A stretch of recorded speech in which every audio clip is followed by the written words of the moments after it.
This is Ken Klippenstein with TYTI Investigates. I'm here to talk to you today about a film script that a lobbying group produced to try to whitewash one of the child migrant detention facilities that exists in Florida. It's called Homestead. And what's interesting about this facility is it's the only one that's actually for profit. You know, there are a number of migrant detention facility or child migrant detention facilities for unaccompanied minors.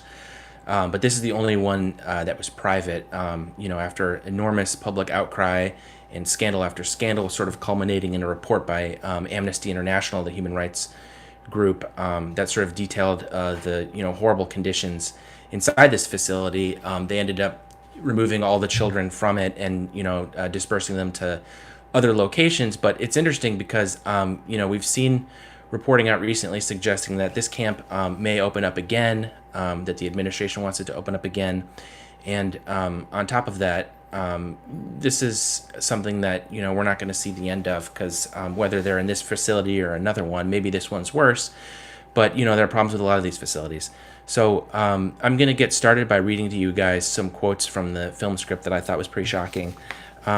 So just looking at my notes here, one line that really jumped out at me immediately as I was going through this, and let me stress that this was leaked to me. This was not an authorized disclosure. One of the statements was, "It is not about facts and figures," and it goes on to explain that the focus of this film is to, quote, focus on the, quote, emotive sense of the community, and speaks to the nature of their caring relationship between the officials in the detention facility and the children. And I think that said everything that we need to know about what the nature of this film is. It's propaganda. This isn't a documentary for people to sort of learn information. I mean, it says itself, this is not about facts and quote, "It is not about facts and figures." So we know right off the bat what this is going to be about. And as you go through it, that's pretty much what it is. Let me read you some of the other quotes that I thought was pretty surprising. Again, this is a film concept, so it's not word for word what it's going to be, but it's supposed to give you the idea. And this was a public relations firm that created it. I'll talk about that firm in just a moment.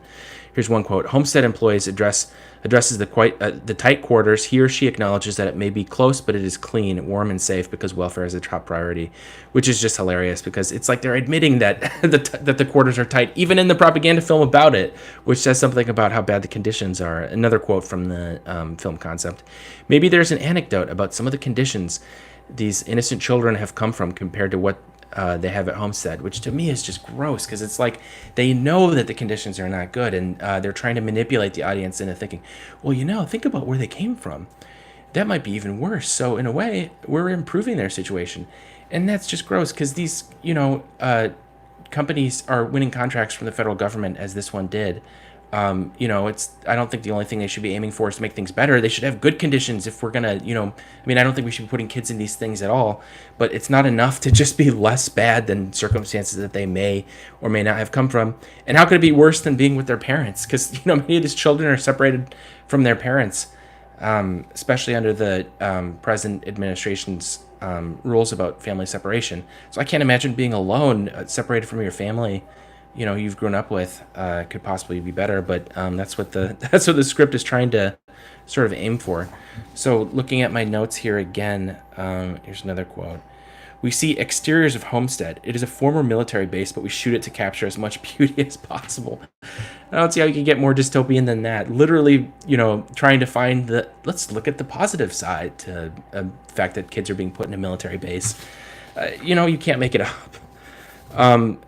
And so I'm going to talk about the communications firm that made this video, which I linked to the article in the video description. You can feel free to actually click through the article as well as the film script and sort of decide for yourself. But the communications company, which also has engaged in lobbying, is called Corvus. And what's interesting about them is that they've been a registered foreign agent of the Saudi government for many years, going back to 9/11. There's a number of pretty amazing scandals in relation to that. One recent one was when the Washington Post columnist and Virginia resident Jamal Khashoggi was murdered in the Turkish consulate at the behest, reportedly, of the Crown Prince of Saudi Arabia.